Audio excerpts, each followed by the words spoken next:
Hi, Yam. Kamusta? Ayan na naman tayo. Oo, yan na naman eh, no? So, how was the experience?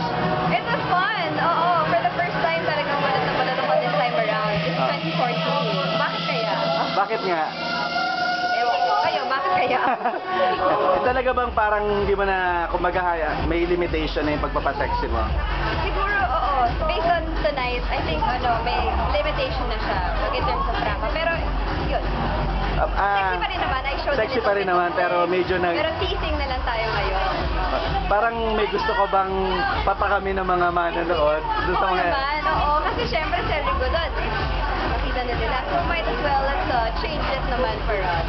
So, ibig sabihin talaga, you'll never do same movie like that you do before. Yung ganun. For now, hindi siguro muna. I'll focus on TV muna.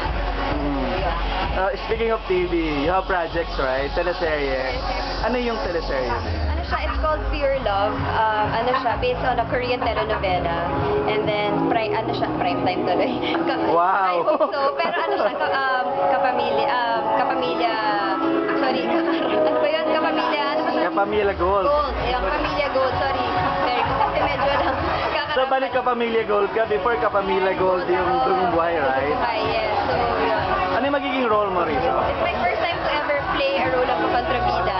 So, Wow. it's really challenging for me. Sino yung peg mo sa pagiging kontrabida? Yung inahangaan mo na gusto mong Si gayahin? Angelica Panganiban. Gusto ko siya sa Ruby, yung dati niya. Kasi dalawang personality siya doon, di ba? Kontrabida, tapos mabait yung isa. So, I think that's pretty challenging and I think she performed very well. She was able to deliver.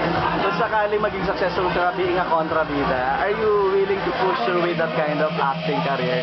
Yung Pwede, why not? Di ba? Kasi yung mga kontrabida ngayon, parang bida-kontrabida na rin. So, okay rin naman. Tsaka sila yung nagbibigay ng spice sa isang storya. Sino yung mga kasama mo? Si Alex Gonzaga, Arjo Alaide, mostly rin, yung Star Magic sila. Ako lang yung Viva. So, I'm quite excited for it. Tapos, nag-start na yung shooting niya. Nag-start na kami. We started 2 weeks ago. How was working with the new batch of artists na makakasama mo, right? First time lahat, di ba? First time lahat, except for Arjo, which is kasama ko sa Dugong Buhay. It was pretty, nang una nahiya ako, syempre, kasi hindi kami magkakakilanlan. Pero nagkaroon kami ng parang, ang tawag doon? Banding or parang workshop? Hindi, ang tawag doon, parang Team building. Nagkaroon kami ng team building. Sorry talaga. Medyo lang sa bahoy. Anyway, nagkaroon kami ng team building. Doon kami nagkakilala lahat. Tapos, yun, sinabi namin yung mga ayaw namin, mga gusto namin. So far, okay naman kami. Lahat kami nag-jive. Wala namang mga lega-lega. Lagyan natin ng kaunting something. Balik, work together with Arjo, di ba? Yes. So baka second time around, mabuo na yung hindi nabuo before. Tignan natin yan.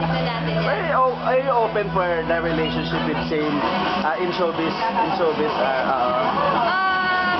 Mahirap magsalita ng tapos. Kasi iba siya pag sinasabi mo, nangyayari yung kabaligtaran. So ayoko munang sabihin. Ayoko magsalita ng tapos. We'll see na lang. Kung ano man plano ng Diyos sa akin. Who I went for, who I went to be with. Tignan na lang natin. First time also to work with Alex Gonzaga. First time niyang teleserye. I was working with Alex. Yes, oo. Kamusta? Okay naman siya. Nakakatawa siya sa set. Sobrang kalog. So like, mahirap gumawa ng eksena with her kasi sobrang nakakatawa siya. As in, like, you can't take her seriously because she's really hilarious. In a good way, ha? So, ayun.